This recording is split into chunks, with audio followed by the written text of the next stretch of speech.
My name is Dr. Gloria J. Ryder, and I'm a clinical psychotherapist. I'm also the founder and CEO of Violet Mountain Life Center, which we treat families, we treat individuals, do marriage counseling, children, work with children, and mostly we do a lot of work with post-traumatic stress disorder with the military, with veterans and first responders, and we try to include the families in the treatment program that we have. What happens with people with trauma, and it's important to understand what trauma does to the brain. When you're born, birth to about 3, 5, you're developing what we call categories in the brain. And so what happens is there's a lot of categories. That's why you hear how important it is to provide stimulus to babies and little ones so they develop categories.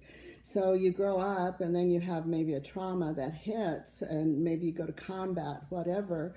What happens is if you don't have a category to link it to the brain, then it becomes what we call free floating. And also oftentimes with trauma, people will disassociate, which means they kind of leave the issue. And so when you look at, let's say, combat soldiers, they don't typically have categories for that kind of trauma, for death and dying, all that kind of thing that goes on around them. So what happens is until they can develop a category to link it to, it's very difficult for them to process. So oftentimes let's use the military and veterans and first responders, they often have sleep disorder. They often have what they call intrusive thoughts. In other words, those thoughts of what the experience of trauma was keeps going over and over in their brain. There's a lot of anxiety, a lot of stress, lots of withdrawing, a lot of depression, just a host of those kinds of feelings that happen. And they isolate frequently, have anger, frustration, and the difficulty is the brain doesn't have categories to link it to, so they build upon each other. Is that the more education we get, the more treatment programs we have, then what happens is it is important for the society to recognize that this is a big issue. Colorado Springs, for example, has the highest suicide rate in the military or veterans. And across the world with the veterans and the military, we have anywhere from 20 to 23 suicides per day.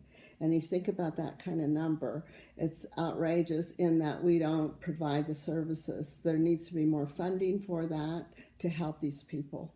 My husband was in the Air Force, and he did serve in Vietnam, but what happened, he was in a really bad auto accident, and he was in a coma for 3 months, and then he did come out of the coma, but he had to learn to do everything from zero base up, walk, talk, etc. He suffered from traumatic brain injury, and he had acute traumatic brain injury, and he was sick with that for 11 years. But we were able to bring him back through a lot of occupational therapy, physical therapy, and a lot of treatment through the VA. And plus, I got him a lot of treatment out of the VA, and I helped him a lot. So I took care of him. I was his primary caregiver. He ultimately was able to learn to walk. He had to learn to walk, and he used a walker. But towards the end of his life, he also was in a wheelchair exclusively. So that made him a shut-in. And so what I tried to do is bring different kinds of treatments, kind of volunteers to the house to work with him.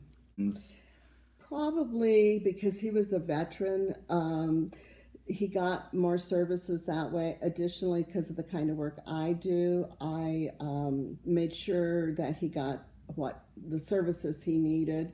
The difficulty is with treatment of any type or support systems, there's a lack of funding. So society needs to understand what is needed here, and it's the same thing with mental health, because what happens is unless there's the funding for programs, a lot of these programs have been cut, and as a result, society is withdrawing from doing what they can to help these people.